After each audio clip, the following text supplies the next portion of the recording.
un poquito de tips acerca de cómo podemos darle y ofrecerle el mejor tratamiento a nuestro paciente, cómo podemos saber cuándo el tratamiento está funcionando, cuándo no, cuándo debemos cambiarlo y tal vez hablar un poquito de por qué, a pesar de que la mayoría de las investigaciones médicas acerca de la rinitis alérgica orientan y nos dicen que existen tratamientos sumamente efectivos. No sé si a ustedes les ha pasado, pero en la práctica clínica muchas veces vemos que estos tratamientos no le funcionan también al paciente. Entonces vamos a hablar un poquito acerca de por qué puede haber fallo en el tratamiento de estos pacientes, ¿verdad?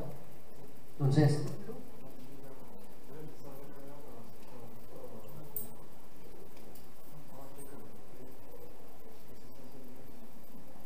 bueno, ¿me pueden dar lo que sigue? Bueno, la definición, si ustedes buscan en guías, en libros de otorrino acerca de la rinitis alérgica, así es como la definen, ¿no? Una hipersensibilidad clínica de la mucosa nasal, secundaria a estímulos y o sustancias que son alergenos, que está mediada siempre a través de anticuerpos IgE, como vemos aquí en la foto. Esta definición pues es muy médica, ¿no? Y algo que yo siempre platico con mis pacientes que tienen rinitis alérgica, es sumamente importante que ellos conozcan la enfermedad que tienen para poder tratarlos de manera adecuada. Entonces la realidad es que si ustedes a su paciente le dicen que tiene una hipersensibilidad clínica de la mucosa nasal mediada por anticuerpos IgE, pues probablemente no entiendan nada, ¿no? Entonces siempre tienen que tratar de explicar al paciente qué es lo que tiene. Y la verdad es que lo que yo les digo a mis pacientes con rinitis alérgica es que ellos tienen una respuesta exagerada a estímulos del medio ambiente de la mucosa nasal que ocasiona que la nariz se tape, que la nariz moque mucho, que les dé mucha comezón, que les dé comezón en el paladar, que les dé comezón en el ojo, y que a final de cuentas estos estímulos del medio ambiente pues es sumamente difícil saberlos de manera clínica, ¿no? Digo, hay estudios que sobre todo los inmunólogos lo hacen, estudios de PRIC para ver exactamente qué alergenos son los que le están ocasionando el problema al paciente, pero de manera clínica es difícil saber. ¿Por qué? Porque pues estos estímulos del medio ambiente, para la redundancia, están ahí, no siempre en el medio ambiente. Es decir, puede ser el cambio de clima, puede ser cuando llueve, puede ser cuando hace frío, puede ser cuando hace calor y se cambia al frío en el aire acondicionado, puede ser cuando están en contacto con perros, con gatos, incluso puede ser en la primavera, cuando llega el calor, alrededor de marzo empieza la polinización y el polen es un alergeno muy importante aquí en esta zona en Guadalajara. En los Altos de Jalisco también, por ejemplo en Tepa, el polen es sumamente agresivo, les da mucha rinitis alérgica al paciente. Entonces, si se fijan, pues estos alergenos están en todos lados, ¿no? Y la verdad es que el mejor tratamiento que hay para estos pacientes es que no estén en contacto con este alergeno, y es sumamente difícil porque no podemos poner a nuestros pacientes en vivir como en una burbuja, ¿no? Entonces siempre explíquenle al paciente qué es lo que le pasa. Una respuesta exagerada de los estímulos que están en el medio ambiente que ocasiona que la mucosa de su nariz se inflame mucho, ¿de acuerdo? Bueno, epidemiológicamente hablando, no tenemos cifras exactas aquí en México, desafortunadamente. Prácticamente todas las que se presentan en las guías de rinitis alérgica hablan de Estados Unidos, ¿no? En Estados Unidos la prevalencia es del 10 al 20% aproximadamente y afecta alrededor de 20 a 40 millones de individuos en Estados Unidos al año. De hecho, es la enfermedad en Estados Unidos que afecta a más personas, incluso más que diabetes, más que enfermedades coronarias, más que dislipidemias. La rinitis alérgica afecta a más personas que todas estas, incluso afecta a más personas con rinosinusitis. Entonces es una enfermedad sumamente importante que tenemos que tener en mente cuando atendemos a nuestros pacientes. La prevalencia de rinitis alérgica estacional es mayor en niños y en adolescentes que en adultos. En los niños siempre afecta más al género masculino, pero la realidad es que en los adultos la relación es 1 a 1 y la diferencia en los niños entre hombres y mujeres es sumamente pequeña. Entonces la verdad es que clínicamente hablando no debe de afectar tanto su juicio médico, es decir, bueno, a lo mejor mi paciente como es niño y no niña probablemente no sea rinitis alérgica, a lo mejor sea otra cosa. Es decir, es muy poca esta diferencia en los niños entre se afecta más a los hombres o a las mujeres. Entonces la verdad es que para fines prácticos la relación hombres-mujeres es 1 a 1, es decir, afecta por igual a las mujeres, afecta por igual a los hombres, aunque lo que sí se sabe, ¿no es lo que sigue? Por favor, es que conforme van avanzando en la edad, la rinitis alérgica cambia, lo vamos a ver un poquito más adelante. Debido a que se necesita una exposición baja y constante para desarrollar rinitis alérgica estacional, es sumamente rara que la encuentren en niños menores de 2 años. No sé si han tenido pacientes que a lo mejor son campesinos y toda la vida han estado en el campo y de repente empiezan con alergia y resulta que tienen alergia a sustancias que están en el campo y pueden decir, bueno, pero ¿por qué? Si toda la vida fue un campesino y estuvo en el campo porque está padeciendo rinitis alérgica secundaria a esas cosas que están en el campo, ¿no? Y la respuesta es esto. La verdad es que para que un paciente desarrolle, vamos a ver un poquito más adelante la fisiopatología, una respuesta alérgica exagerada que lo lleve a presentar síntomas, necesita tener exposiciones bajas pero constantes durante mucho tiempo, y precisamente por lo mismo es raro que lo encuentren en menores de 2 años. Vamos a ver más adelante que la clínica es muy típica, ¿no? La nariz se tapa, hay mucha rinorrea, la rinorrea usualmente es hialina, pero puede ser blanquecina, y la verdad es que si tienen esta clínica en un niño menor de 2 años, yo sí los orientaría que pensaran en otra cosa, ¿no? Por ejemplo, una dermatitis secundaria de hipertrofia adenoidea, o lo más común, por lo que se presenta un niño menor de 2 años con la nariz tapada y con moco que sale por la nariz, es porque probablemente se metió algo en la nariz, ¿no? Entonces es extremadamente raro que encuentren rinitis alérgica en un niño menor de 2 años, ¿sí? Y lo que les decía, ¿no? La severidad de los síntomas es constante en la infancia y en la adolescencia, tienden a disminuir en la etapa adulta, pero luego tiende a aumentar en la vejez. Entonces, esta curva es importante porque, bueno, si ustedes tienen niños con síntomas, probablemente sea rinitis alérgica. Si tienen viejitos con estos síntomas, también probablemente sea rinitis alérgica o rinitis atrófica, que también vamos a hablar un poquito de eso. Pero la realidad es que en los adultos no es tan común. Y la otra cosa es que la historia clínica es sumamente importante. Entonces, si tienen adultos con síntomas que los orientan a pensar en rinitis alérgica, aunque sea adulto, pues probablemente, si tuvo antecedente de rinitis en la infancia, pues probablemente siga teniendo rinitis alérgica, ¿no? ¿Sí? Bueno, como les decía, el antecedente de rinitis alérgica en la familia aumenta la probabilidad de padecerla. La atopia, que como ustedes saben es la predisposición a responder a factores ambientales con la misma producción de anticuerpos IgE, ocurre en 13% de los niños con padres sin rinitis alérgica. ¿Me das la que sigue, por favor? En cambio, si uno de los padres tiene rinitis alérgica, la probabilidad de que el niño lo tenga es del 29%. Y si los dos padres tienen rinitis alérgica, la probabilidad de que ese niño tenga rinitis alérgica es del 47%. Entonces, si se fijan, si tienen un niño cuyos dos padres a lo mejor fueron diagnosticados y son tratados con rinitis alérgica, pues la probabilidad de que ese niño lo tenga es prácticamente del 50%. Entonces, los antecedentes heredofamiliares son sumamente importantes. Más la que sigue, así como los antecedentes personales, como vamos a ver un poquito más adelante. Esto es de lo que les quiero hablar. El antecedente de asma es importante. Esto es la atopia, es como la triada clásica de la atopia: rinitis alérgica, eczema y asma. Y hay múltiples estudios que relacionan la rinitis alérgica con el asma. De hecho, es chistoso. La guía más importante a nivel mundial que habla de rinitis alérgica se llama ARIA. Y ARIA lo que quiere decir es la relación de la rinitis alérgica con el asma. Es decir, no hay una guía clínica como tal que hable nada más de la rinitis alérgica. Casi todas están aquí. Son las guías ARIA, que son el impacto del asma en la rinitis alérgica. Entonces, el antecedente de asma en el niño es muy importante. La realidad es que está bien demostrado que si ese niño tiene asma, tiene 6 veces más probabilidades de presentar rinitis alérgica. Entonces, si el niño tiene o tuvo asma o está en control bajo asma y comienza con síntomas nasales, probablemente ese niño sí tenga rinitis alérgica sin necesidad de hacerle ningún otro estudio, porque 6 veces más probabilidades de presentar rinitis alérgica si tiene el niño asma, pues es mucho, ¿no? O sea, en realidad no hay patologías que estén tan relacionadas una con otra. Ustedes pueden pensar a lo mejor en dislipidemia y la relación con infarto o en cualquier otro tipo de patologías, pero la verdad es que es raro encontrar una patología que haga que esa misma persona tenga una predisposición 6 veces mayor a presentarla, ¿no? Entonces, la verdad es que si tienen antecedente de asma, es sumamente importante que nunca se les olvide que ese paciente puede tener rinitis alérgica. ¿No es la que sigue? Y también del otro lado, ¿no? Pueden tener un paciente que se presente inicialmente con rinitis alérgica y a lo mejor llegue con ustedes con problemas pulmonares. También tienen que pensarlo, aunque es más raro. La realidad es que las guías dicen que más o menos entre el 17 y el 20% de probabilidades, si un niño tiene rinitis alérgica, de padecer asma, no 6 veces más como en el otro lado, ¿no? En el lado contrario. Bueno, y hay teorías, ¿no? Teorías que hablan de por qué una persona es como que más predispuesta a padecer rinitis alérgica a pesar de que vive en el mismo medio ambiente que otras personas, ¿no? Y la verdad es que existen muchísimas teorías. Yo le puse a lo mejor las que son un poquito más estudiadas y a las que a lo mejor podemos entender un poquito más. La primera es una teoría que se llama teoría de la higiene. En realidad, lo que dice esta teoría de manera concisa es que entre más limpio esté el medio ambiente, más predisposición tiene el paciente a padecer rinitis alérgica, ¿de acuerdo?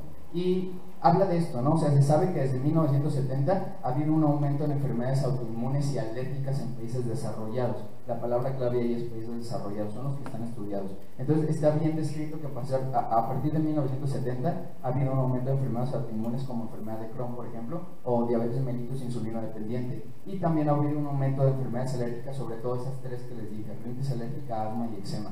Entonces, al mismo tiempo que ha habido un aumento en enfermedades autoinmunes y alérgicas, también se ha demostrado un decremento en las infecciones en los mismos países desarrollados a partir de 1970. Entonces, diversos estudios realizados por diversos grupos médicos han llegado a la conclusión, aunque no con tanta evidencia científica, de que el hecho de que las infecciones han disminuido secundario a estar en un ambiente más limpio, antibióticos más efectivos, pues ha llevado a la larga que las enfermedades autoinmunes y las enfermedades alérgicas aumenten.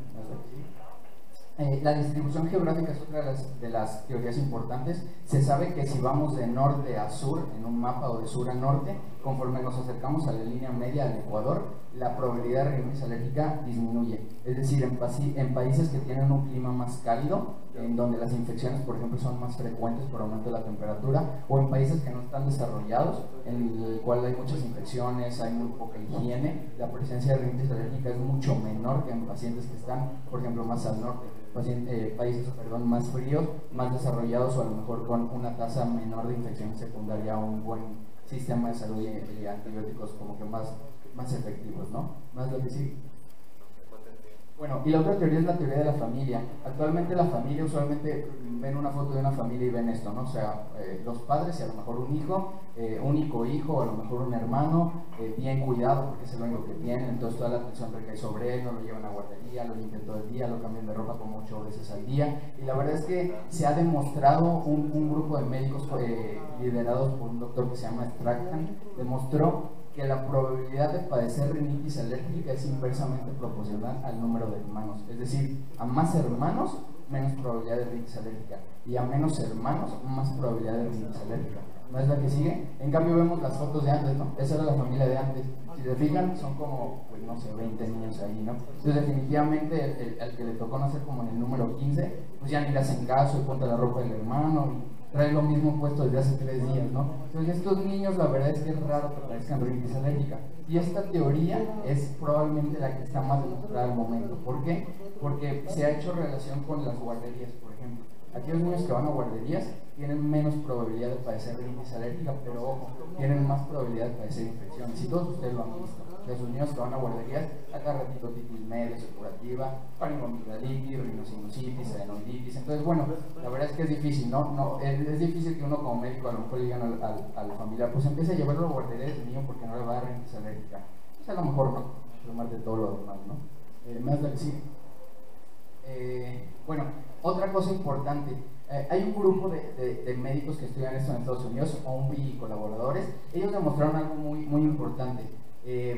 Usaron test de PRIC y niveles séricos específicos de anticuerpos IgE y demostraron que aquellos niños que convivieron con 2 o más perros o gatos durante el primer año de vida tienen menos probabilidad de padecer rinitis alérgica. Y esto es chistoso porque se cree que es más o menos lo que le pasa a los campesinos. O sea, lo que les decía de que a lo mejor durante toda la vida nunca tuvieron rinitis alérgica, y de adultos sí, pero ¿por qué durante toda la vida no tuvieron rinitis alérgica? O sea, ¿por qué niños no la batallaron? Y lo que dicen es que es probablemente eso, ¿no? O sea, estuvieron en contacto con muchísimos animales, muchísimos alergenos, polen, pasto y todo lo demás, y eso los hizo resistentes a padecer rinitis alérgica. Lo mismo pasa con los niños que conviven en el primer año de edad con 2 o más perros o gatos. Y esto es algo chistoso porque las guías ARIA, que se publicaron desde hace mucho, en 1998, no habían cambiado tanto, insistían mucho en los cambios en el estilo de vida. Y prácticamente la primera línea que decía cuando leía los cambios en el estilo de vida era que tú tenías que decirle a los familiares que no podían tener perros o gatos ni aves en la casa. De hecho, eso existió hasta enero de este año. En enero de 2016 se publicó una actualización de las guías de rinitis alérgica y quitaron ese punto. Si ustedes las leen actualmente, ya no dice eso, ya no dice que la familia tenga que sacar a sus animales de casa. Sí vienen unos puntos en el cual hablan de que a lo mejor los perros y los gatos no tengan que entrar al cuarto del niño, por ejemplo, ni subirse a la cama, pero la verdad es que ya permiten tenerlos, y parte de ese cambio en las guías fue el estudio de estos doctores, ¿no? Está bien demostrado que convivir con perros y gatos durante el primer año disminuye la probabilidad de tener rinitis alérgica. ¿No es de que sí? Bueno, ¿cuál es el impacto de la enfermedad? La rinitis alérgica mal controlada lleva a pérdida del sueño, mala calidad del mismo y somnolencia diurna excesiva. Y esto es bien importante porque, si ustedes recuerdan, parte fundamental en el tratamiento de rinitis alérgica es el uso de antihistamínicos. Y el principal efecto secundario de los antihistamínicos, sobre todo los de primera generación, es dar sueño. Y entonces si ustedes tienen una enfermedad que ocasiona somnolencia diurna, excesiva, porque el paciente no puede dormir en la noche porque tiene la nariz tapada, y ustedes para quitarle ese problema le dan una medicina que le va a dar sueño, entonces le están pegando por los dos lados. Y ustedes tienen que tener muchísimo cuidado en qué antihistamínico le van a recetar al paciente, cuándo se lo van a recetar y cuánto tiempo se lo van a dar. Y la realidad es que vamos a hablar más adelante del tratamiento, pero está totalmente ya, no contraindicado, pero es como que una práctica antigua dar antihistamínicos de primera generación. La realidad es que hay dos antihistamínicos que están sumamente comprobados, que tienen que ser los que siempre usen de elección, que son desloratadina y levocetirizina, y hay muchísimos estudios actualmente que demuestran que la levocetirizina es muchísimo mejor, sobre todo cuando la combinan con un antileucotrieno, ¿no? Lo vamos a ver más adelante. Pero tengan mucho cuidado, o sea, están ante una enfermedad que da mucho sueño porque no los deja dormir, entonces no avienten ese sueño con los antihistamínicos de primera generación, ¿no? Y lógicamente, pues todo esto ocasiona problemas en el aprendizaje en los niños, pero la realidad, más la que sigue, es que todo en esto gira en torno al dinero, ¿no? Entonces ustedes pueden decir, bueno, ¿qué tanto dinero, qué tantas pérdidas monetarias ocasiona la rinitis alérgica en el mundo? La realidad es que la respuesta no se sabe, pero sí sabemos en Estados Unidos cuánto, más la que sigue. Y en Estados Unidos, la realidad es que a los americanos les interesa muchísimo el dinero, ¿no? Entonces ellos hacen muchísimo estudio económico acerca de qué tanto impacto tienen las enfermedades. Y lo último que publicaron fue el año pasado y tienen esto. Los adultos con rinitis alérgica mal controlada, lógicamente tienen faltas o ausencias laborales y baja la productividad. ¿Cuánto les cuesta? $593 por persona, más que cualquier otra enfermedad crónica, la que sea, migraña, rinoceronositis, diabetes, hipertensión, infartos, enfermedad coronaria, la que sea, esta es más cara, $193 por persona, por año. Ahora, en Estados Unidos, ¿cuánto perdieron el año pasado? 5 billones. $5 billones secundaria, ausencias laborales y disminución de la productividad por rinitis alérgica. Entonces, pues imagínense, $5 billones, lo que no haríamos con eso, ¿no? Y nada más fue lo que se perdió por esta enfermedad. Precisamente por eso hay tanta investigación en torno a la rinitis alérgica. Es una enfermedad sumamente cara. Bueno, fisiopatológicamente hablando, la verdad es que uno ve esto cuando estudia medicina y bueno, yo por lo menos le he dado la vuelta, ¿no? Todavía le doy la vuelta. Pero bueno, la verdad es que es importante dos cosas. La primera fase, que se llama fase de sensibilización, y la segunda fase, que ya es cuando presenta la clínica el paciente. La fase de sensibilización es esa que puede durar muchísimos años.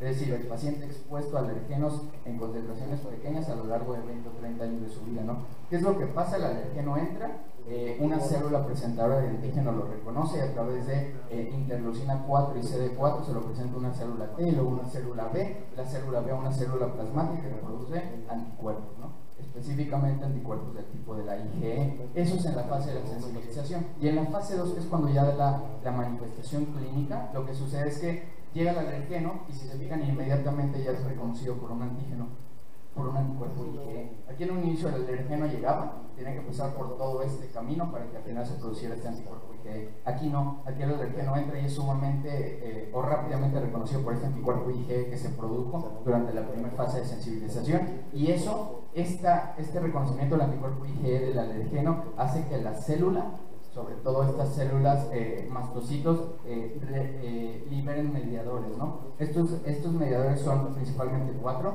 prostaglandinas, citoquinas, histaminas y leucotrienos. Y entonces nuestros tratamientos tienen que ir enfocados a quitar eso, ¿no? Sobre todo la liberación de estos mediadores.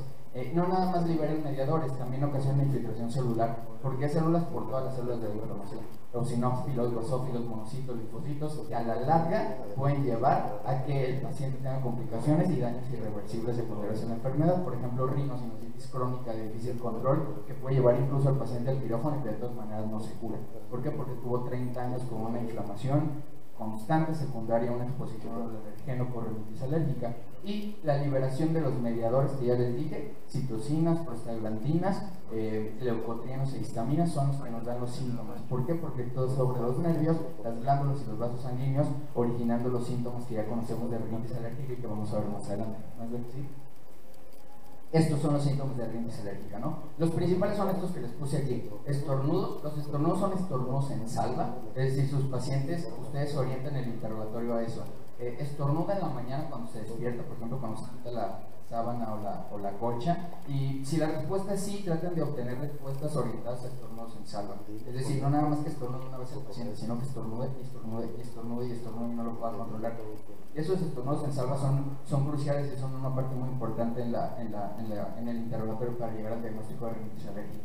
Ahora, hay lagrimeo porque la mayoría de las personas con rinitis alérgica, sobre todo que es muy agresiva, también tienen síntomas oculares, ¿no? Tienen escozor ocular, tienen lagrimeo, tienen fotofobia, les duele el ojo, entonces también orienten mucho su interrogatorio hacia escozor ocular, hacia problemas oculares, y también pregunten al paciente si tiene escozor en el paladar. Es típico que el paciente con rinitis alérgica chasquea el paladar en la mañana porque le da comezón. Entonces también orientes el interrogatorio hacia eso.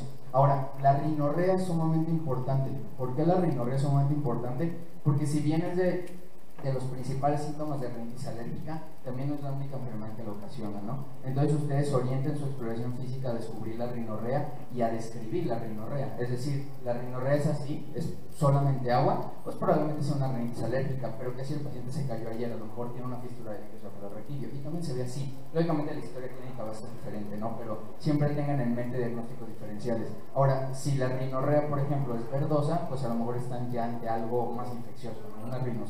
Una rinosinusitis, perdón. Y luego también tiene que ver si la rinorrea es anterior o es posterior. Por ejemplo, si la rinorrea es anterior, así se va a presentar su paciente, va a estar escurriendo el moco por la nariz. Pero si la rinorrea es posterior, que puede presentarse de manera posterior, el paciente no va a tener salida de moco por la nariz, va a tener salida de moco por la parte de atrás.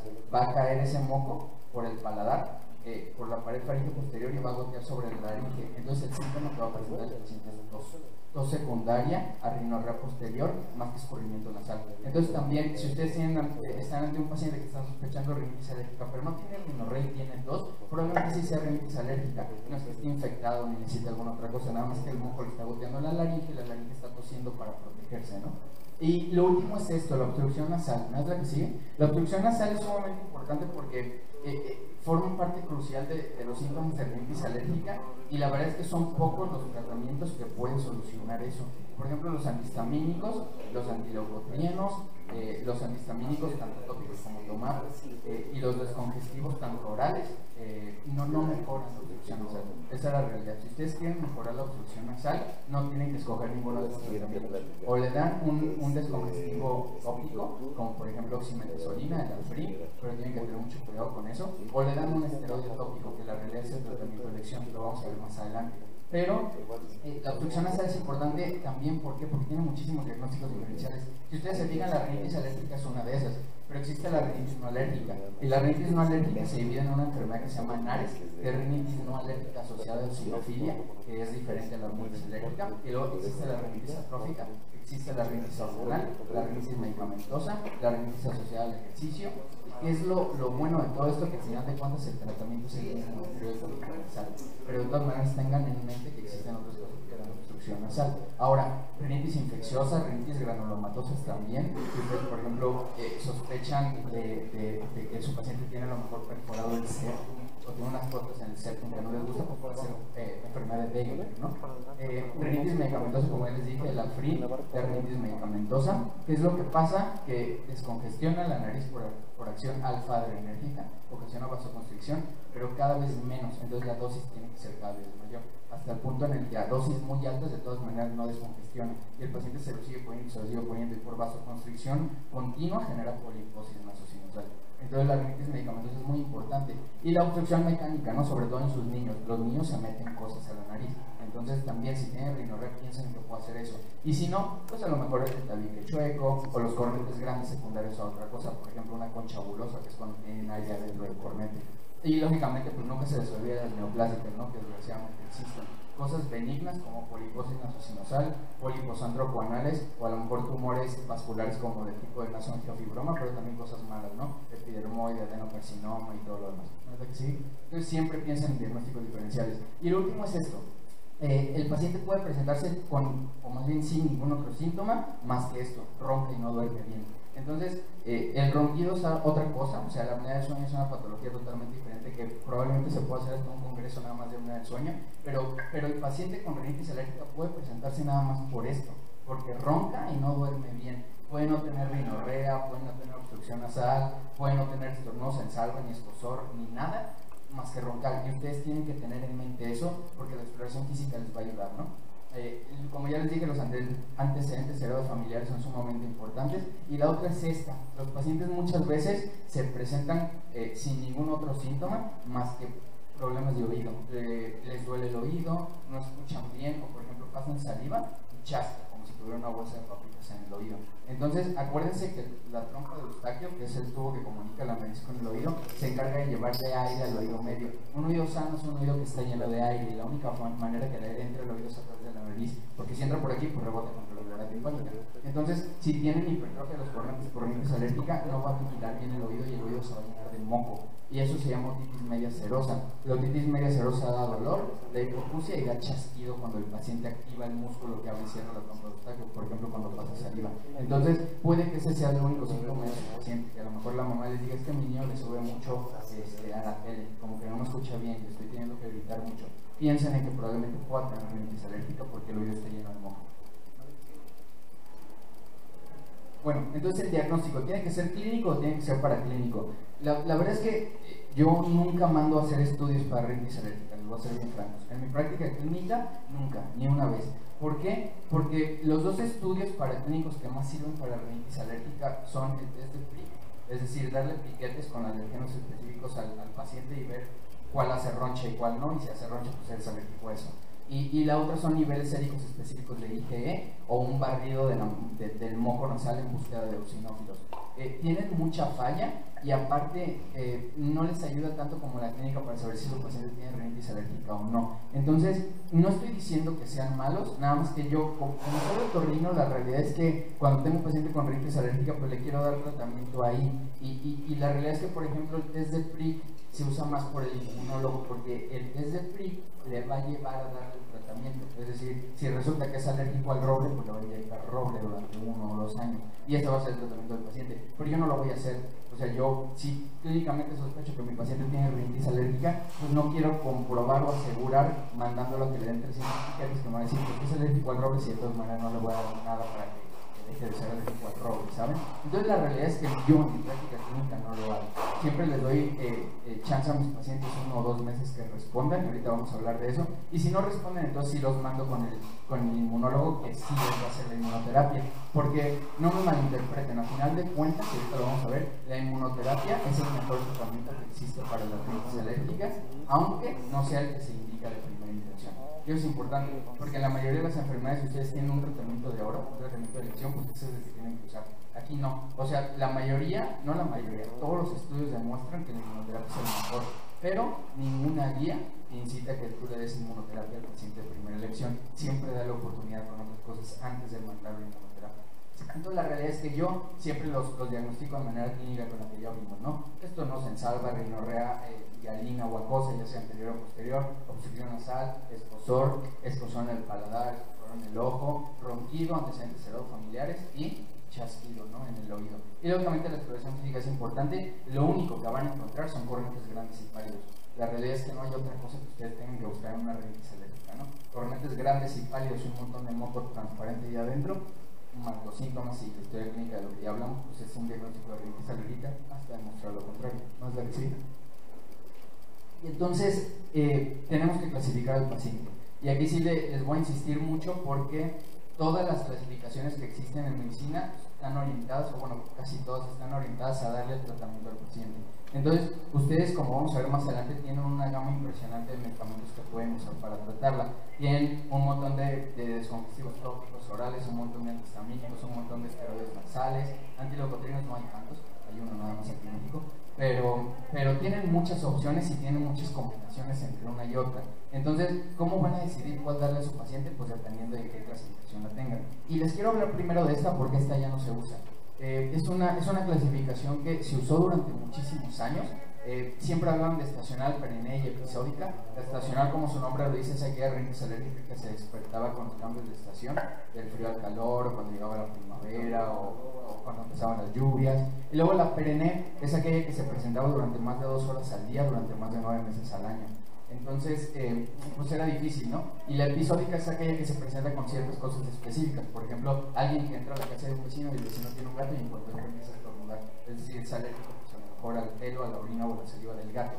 Pero si se fijan, la mayoría de los pacientes, y no me dejan mentir cuando piensan en sus pacientes con rinitis alérgica, tienen una combinación de ambas. O sea, es bien difícil que lo puedan verificar y digan, mi paciente tiene rinitis alérgica estacional, o mi paciente tiene rinitis alérgica perenne, o nada más tiene episódica.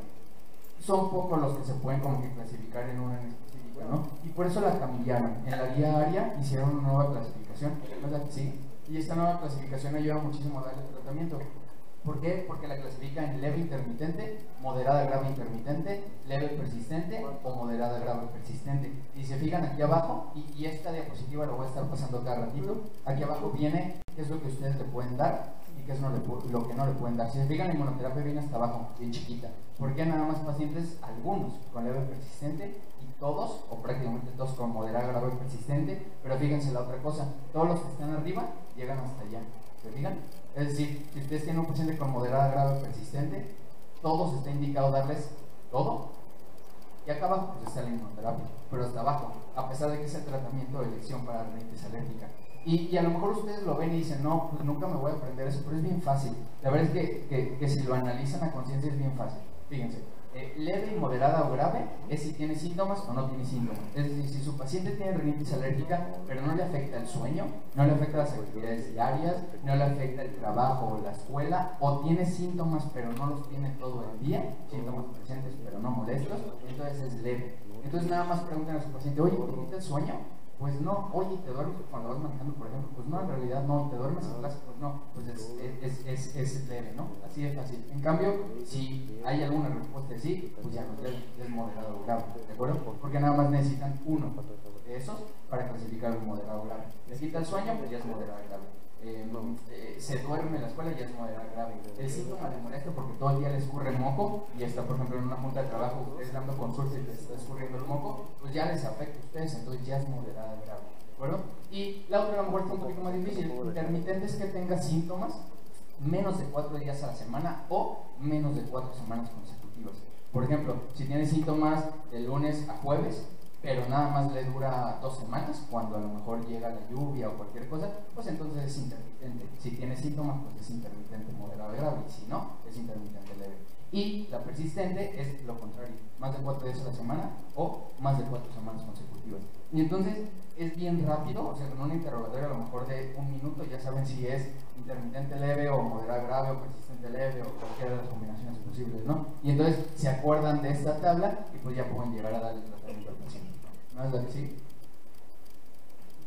Entonces, el tratamiento, lo más importante de todo es esto, cambios en el estilo de vida. Hay 2 cosas que hacen que el paciente no responda al tratamiento de rinitis alérgica. Uno, no le explican cómo ponerse los medicamentos, sobre todo los esteroides nasales. Y el otro, no le dicen esto, cambios en el estilo de vida. Ahora, ¿qué quiero decir con cambios en el estilo de vida? Los que vienen en las guías de ARIA son bien fáciles.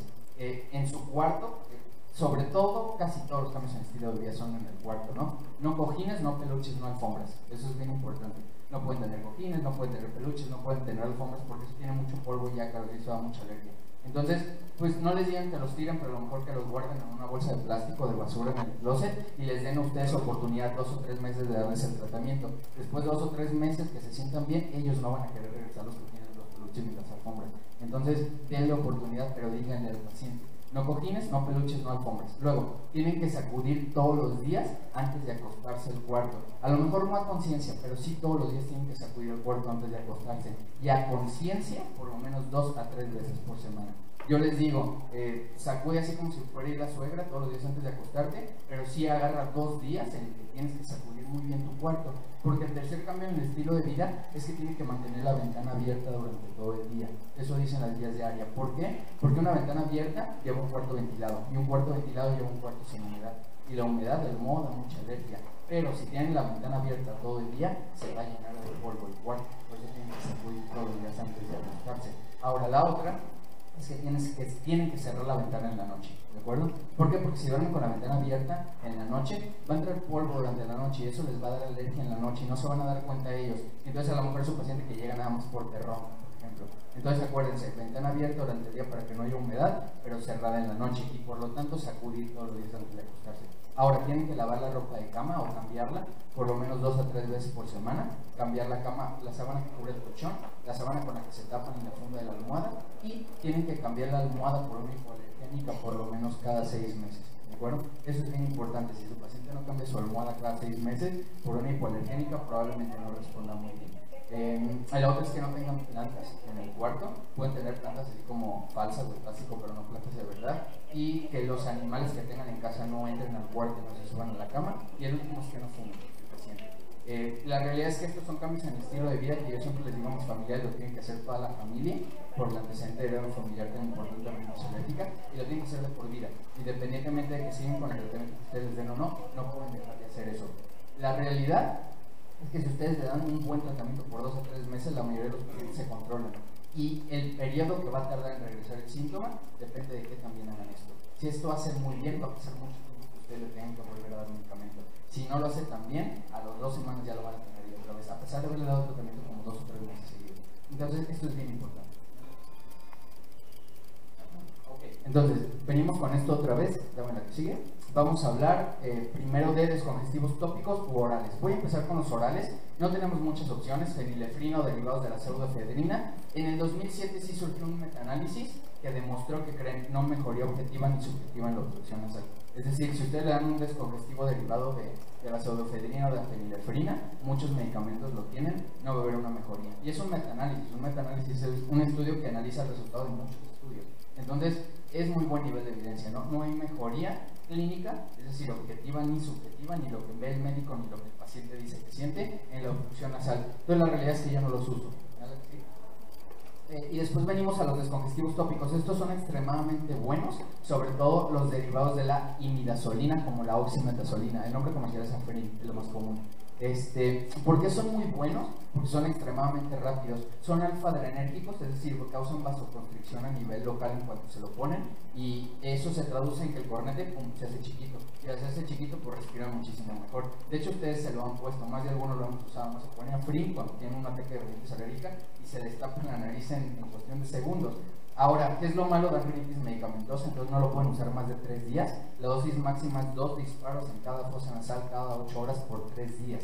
Lo máximo, 5 días. ¿De acuerdo? Entonces, tengan en mente estas 3 cosas que les voy a decir. Los descongestivos tópicos solo sirven para 3 cosas. 1, para mejorar los síntomas rápido y que el paciente pueda dormir. 2, para que ustedes puedan revisar a su paciente ahí en el consultorio, porque si llega el paciente y le ven y los cornetes están tan grandes que no pueden ver si aparte tiene una desviación de tabique, pues échenle a Afrin para que les deje ver.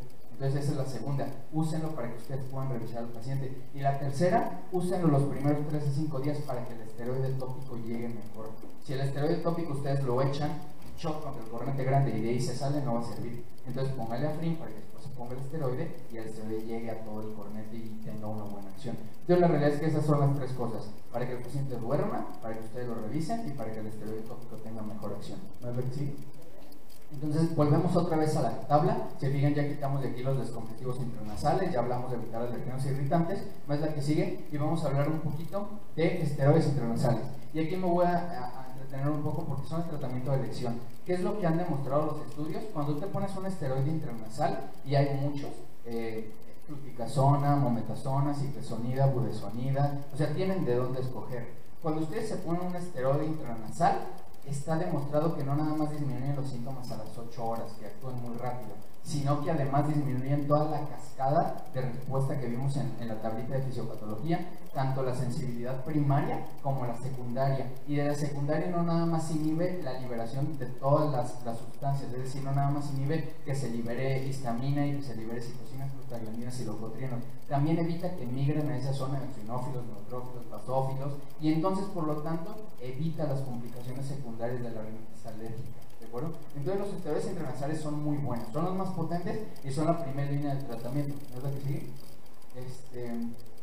Disminuye la hiperrespuesta al alergeno, así como la liberación de histamina. Los estudios demuestran mejoría de todos los síntomas, todos, en la rinitis alérgica tanto estacional como perenne. No hay nuevos porque la clasificación se acaba de cambiar, entonces muchos estudios siguen usando esta clasificación de estacional y perenne. Y la eficacia es superior a cualquier antihistamínico y antileucotrieno quieran, o sea, es totalmente superior cuando los tienen solos, ¿no? Cuando los tienen combinados ya hay un poquito de competencia, pero la verdad es que el esteroide tópico nasal sigue siendo el tratamiento de elección, ¿no? Más la que sigue. Ahora, ¿qué uso yo de esteroide nasal?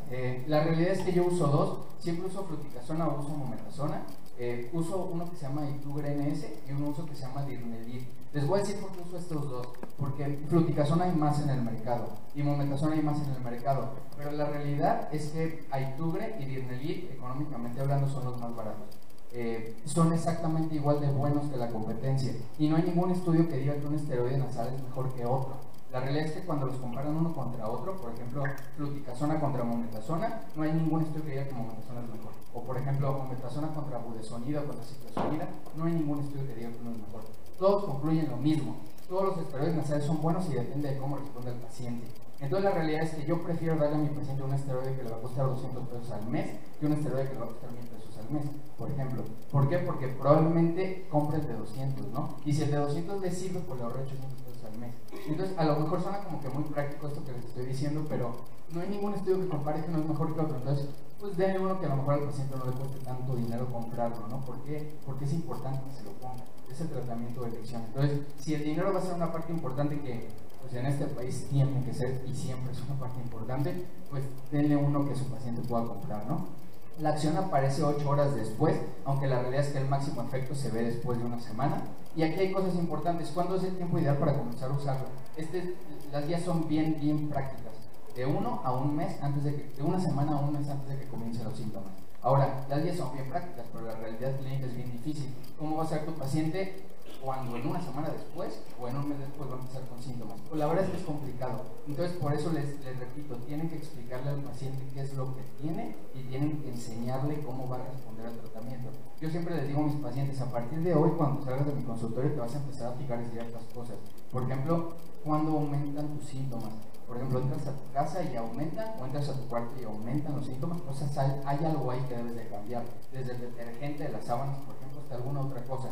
Luego fíjate en las estaciones, te pega más en la lluvia, en el frío, en la primavera, en el calor, o definitivamente en todas. Y entonces cuando el paciente, conforme pasa el tiempo y los meses y los años, se empieza a conocer, va a ir a buscarlos a ustedes, va a llegar un mes antes, porque sí pasa, llega un mes antes y ¿a qué viene? No, doctora, nada, pero ya sé que en un mes me va a dar alergia, entonces quiero ver si me puede dar mi tratamiento. Hasta ellos mismos les ayudan a ustedes a manejarlos de manera correcta, pero les tienen que enseñar a sus pacientes a llegar a eso. La verdad es que el tiempo ideal para comenzar a usarlo es de una semana o un mes antes de que comiencen los síntomas. Ahora, ¿cuánto tiempo usarlo? Por lo menos un mes. Y por lo menos un mes para demostrar mejoría, pero una vez que demuestren mejoría, tienen que continuarlo por lo menos 2 a 3 meses. ¿Y con qué me refiero a demostrar mejoría? Por ejemplo, llega un paciente conmigo y tiene rinitis alérgica y le voy a dar, no sé, fluticasona. Y entonces lo voy a citar al mes porque, como ya les dije, no hay un estudio que demuestre que uno es mejor que otro, depende del paciente. Entonces, si yo le doy fluticasona y lo cito al mes lo reviso y le pregunto cómo se siente. Si se siente bien, continúa fluticasona 1 o 2 meses más para completar 3. Pero si no se siente bien con un mes de fluticasona, pues le cambio a mometasona. ¿Por qué? Porque no respondió después de un mes de tratamiento y la realidad es que actúan rápido, 8 horas, máximo efecto después de una semana. Entonces, si al mes no notan mejoría, cámbienlo, no pierdan tiempo dándole otro mes del mismo que ya le dieron, ¿no? Entonces, una vez que demuestran eficacia y encuentran el esteroide que a ese paciente le va a servir, 2 a 3 meses es el tiempo ideal, pero depende mucho también de él. Por ejemplo, si le da un ataque de rinitis alérgica en octubre, porque en octubre llovió, cuando usualmente no llueve, y está bien tapado y empieza un esteroide tópico nasal en octubre, pero ese paciente le pega mucho el frío, y el frío ya viene en noviembre, diciembre, enero y febrero, pues désenlo octubre, noviembre, diciembre, enero, febrero, y si el paciente aparte tiene rinitis alérgica en marzo, porque empieza a poner, déselo en marzo también, ¿de acuerdo? O sea, se lo pueden dar octubre, noviembre, diciembre, enero, febrero, marzo, abril, mayo, y no hay efectos secundarios demostrados, ¿de acuerdo? Les voy a platicar de los efectos secundarios demostrados. ¿Me da la que sigue? La realidad es que los efectos secundarios más comunes son epistaxis, sangra el paciente, 6 al 10% de los pacientes que usan esteroides nasales sangran, y sangran por nuestra culpa, porque no les decimos cómo ponérselo, ¿de acuerdo? Y 1% de los pacientes van a tener perforación septal, y también por nuestra culpa, porque no les decimos cómo ponérselo. Entonces es bien importante que ustedes le digan al paciente cómo ponerse el esteroide nasal. Siempre tiene que ir orientado hacia la parte de afuera de la nariz. Acuérdense que los cornetes no están en medio está el tabique, los cornetes están en los lados. Entonces cuando se mete el esteroide, que lo dirijan hacia el ojo de ese mismo lado antes de dar el disparo, ¿de acuerdo? Para que el esteroide pegue en el cornete, porque si lo dirigen hacia el septum va a ocasionar adelgazamiento de la mucosa y o sangra o se perfora. Entonces la realidad es que cuando sangran y se perforan no es nuestra culpa. Es bien raro que un paciente sangre cuando se pone bien el esteroide nasal. Siempre díganle al paciente cómo ponérselo. Y la otra cosa es que si no le dicen cómo ponérselo, aparte de que puede sangrar o perforarse el tabique, no le va a servir. Entonces es eso que les platicaba, el paciente que ustedes le están dando esteroide tópico nasal, que es el mejor tratamiento y que ustedes están seguros que tiene rinitis alérgica y que no mejora. Probablemente no mejora porque no se lo está poniendo bien, ¿de acuerdo? Y la otra cosa que les quería decir es que fluticasona y mometasona son los únicos estudiados para demostrar atrofia hasta el momento, porque se cree que como son esteroides, a final de cuentas, pues pueden ocasionar atrofia de la mucosa, ¿no? Del epitelio de la nariz. La realidad es que el estudio demostró algo bien chistoso, no nada más no ocasionan atrofia, sino aumentan el número o el tamaño del epitelio que tenemos en la mucosa nasal. Entonces son sumamente buenos para la rinitis alérgica. Y la otra es que la fluticasona es el mejor esteroide tópico en poliposis nasosinusal. ¿Vale que sí? Me voy a ir un poquito más rápido. Como ya les decía, el principal fallo en el tratamiento con los esteroides tópicos es que no se lo ponen bien, dame la que sigue, y que no se lavan la nariz, ¿de acuerdo? Si su paciente no se lava la nariz antes de ponerse el esteroide tópico no le va a servir, porque el esteroide va a caer en el moco se va a ir y el esteroide se va a ir. Entonces, pídenle a su paciente que se lave la nariz antes. Hay productos que ya están hechos para lavarse la nariz, pero la realidad es que pueden usar una jeringa con 20 mililitros de solución salina de cada lado. Y con eso es más que suficiente. Se avienta la solución salina, 20 mililitros de cada lado y luego se suene y luego se ponga el esteroide tópico nasal. Si no se lava la nariz antes, no sirve. Hay un estudio en el 2014 en Europa que demostró la probabilidad de curar una rhinosinusitis bacteriana con antibiótico y con lavado nasal. El 100% de los que usaron lavado nasal se curaron y con antibiótico nada más como el 63%. Entonces lavarse la nariz es más importante que el antibiótico, por ejemplo, para rhinosinusitis. Siempre pongan a su paciente a lavarse la nariz. ¿No es la que sigue? La que sigue y la que sigue. Bueno, este es un estudio que habla de los antileucotrienos, montelukast específicamente, que es el que hay aquí, a dosis de 10 miligramos. Es un estudio fase 4, 5.855 pacientes. Del lado izquierdo es la mejoría y del lado derecho es no mejoría. Si se fijan, prácticamente todos los pacientes mejoraron en todos los síntomas. ¿Me das la que sigue? Me voy a ir un poquito más rápido. Me voy a ir más rápido, dale la que sigue, porque quiero hablarles de lo que es la mejor combinación ahorita. Ya hablamos de los antihistamínicos, por qué no son buenos, sobre todo los de la primera generación. No es la que sigue, dan mucho sueño. La realidad es que los antihistamínicos tienen que usar ustedes de segunda generación y todos los estudios demuestran que por separado, tanto antihistamínico como antileucotrieno, no hay uno mejor que otro. O sea, si ustedes los dan por separado, no hay uno mejor que otro y su paciente no va a mejorar mucho con sus síntomas. Entonces la realidad es que tienen que dar tratamiento combinado. ¿No es la que sigue? Y el tratamiento combinado que yo utilizo es este, montelukast con levocetiricina. ¿Por qué? Porque ya demostramos que montelukast da mejoría significativa en los pacientes con rinitis alérgica.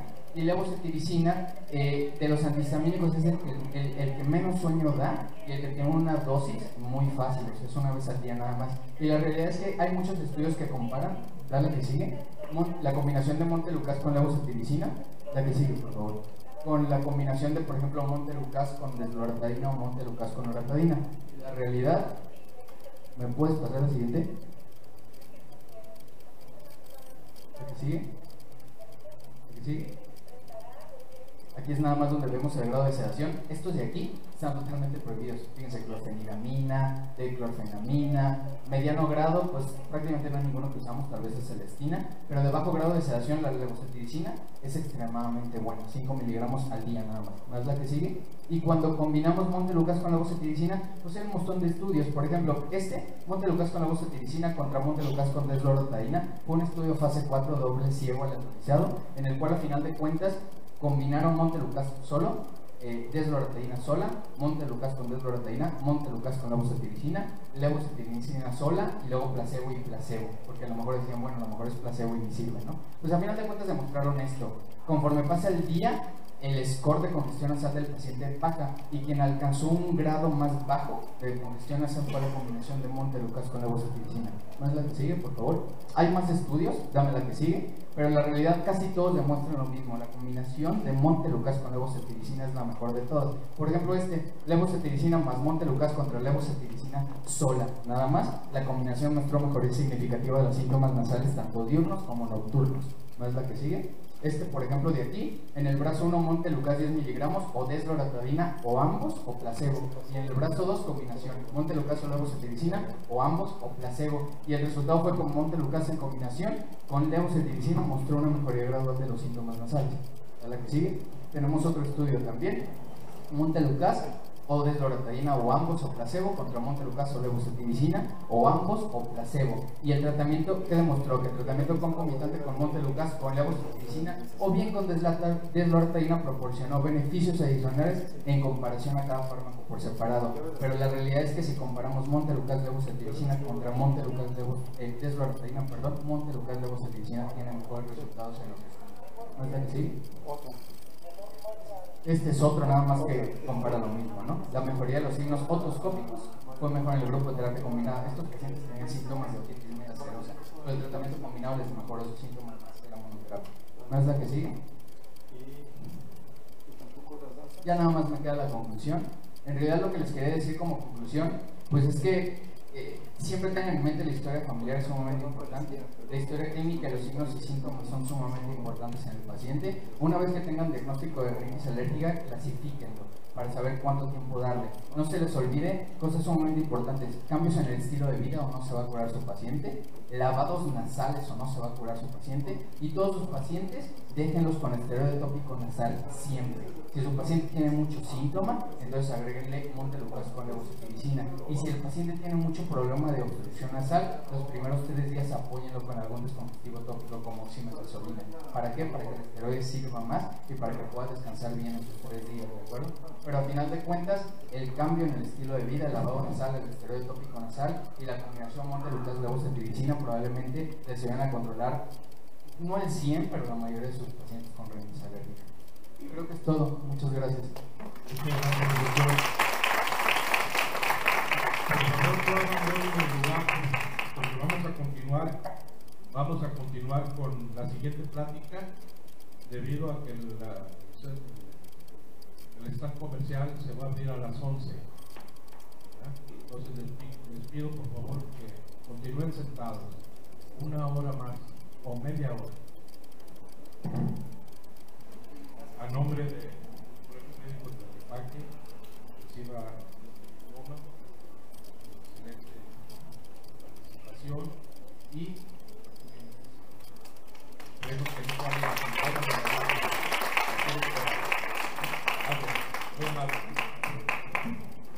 a continuación va a venir nos vamos a presentar al doctor